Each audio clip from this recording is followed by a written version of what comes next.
How would higher interest rates affect you? Good morning. This is Dick Morris. We're headed for higher interest rates. The only reason that interest rates are as low as they are is that the Federal Reserve Board keeps printing money. And we no longer borrow money from China or from Japan or from anybody.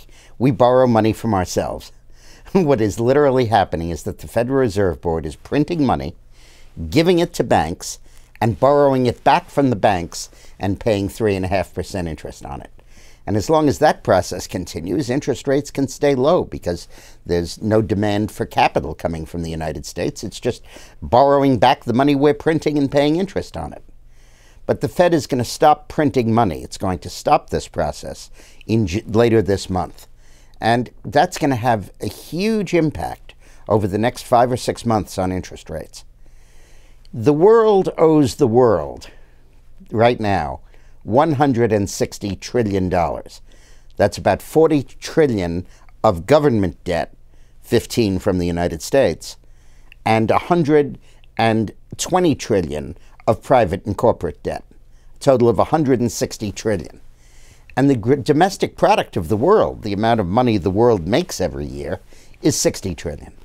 So we are headed for a debt repudiation. That's what you're seeing in the streets of Greece. That's what you'll be seeing in Spain and Portugal. That's what you'll be seeing in Italy. And that's what you'll be seeing increasingly in the United States.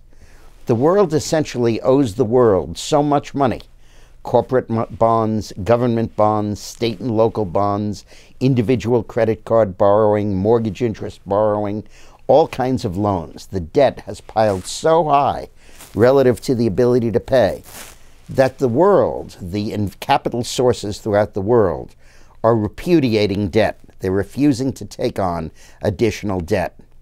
And the result is that the people that are being asked to keep lending money to Greece are saying, no, come on, I'm never going to get this money back. I'm not giving you any more money at all.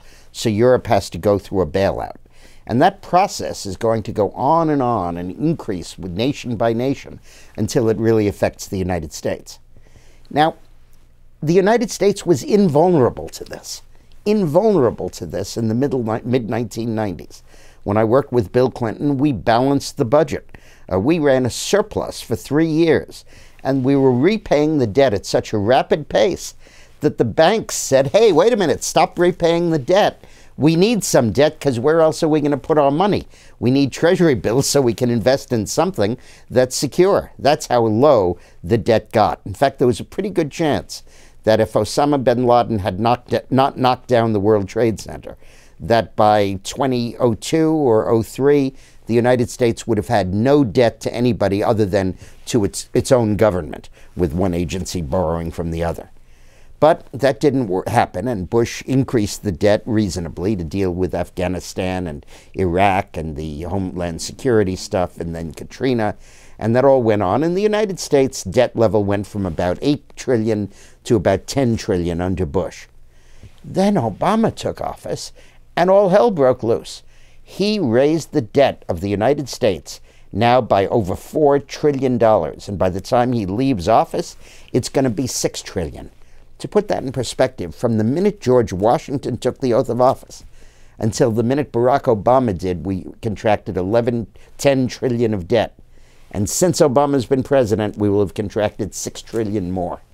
And that makes the United States highly vulnerable in this era of debt repudiation. It means that we will become the new Greece. We will become a country that people will not lend money to. We'll become a country that has to pay sky-high interest rates and discounts in order to get capital to function day by day.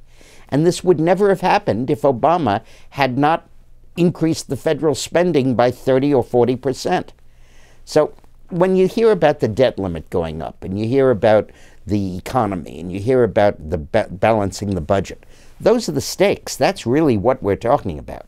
Unless we can get this deficit down significantly and quickly, the United States is going to be out there with a tin cup trying to borrow money from a world that doesn't want to lend it. And that's the prospect that we face. Well, if I haven't ruined it already, I hope you have a nice breakfast. Thanks for listening.